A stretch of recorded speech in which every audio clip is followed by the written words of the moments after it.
অনেক সময় ঈশ্বরকে বাদ দিয়ে আমরা নিজেরাই বিশেষ সিদ্ধান্ত নিয়ে নিই এবং পরিণতিস্বরূপ নানা সমস্যার সম্মুখীন হই।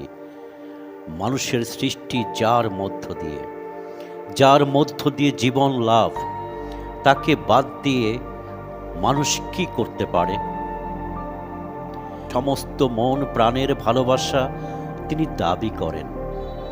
যদি সমস্ত মন সমস্ত প্রাণ তার দিকে থাকে, তাহলে আমরা সব কথা তাকে না বলে থাকতে পারবো না। আমাদের ভালোবাসায় যখন শিথিলতা আসে বা আমরা যখন আত্মমগ্ন হই, তখন আমরা ভুল করে ফেলি।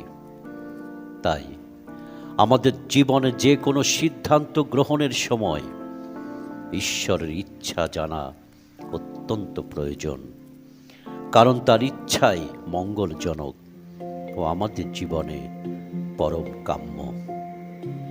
প্রতিনিয়ত আমাদের তার পরিচালনা পাওয়ার জন্য চেষ্টা চালাতে হবে, তাহলে আমরা দৈনন্দিন জীবনে নানা সমস্যা ও দুঃখ কষ্ট এড়াতে পারব। ঈশ্বরের সঙ্গে আমাদের নিবিড় সম্পর্ক থাকলে আমরা ভুল ভ্রান্তি থেকেও রক্ষা পাব। হে মহান প্রেমময় ঈশ্বর, তোমা ব্যতীত আমাদের মঙ্গল নাই।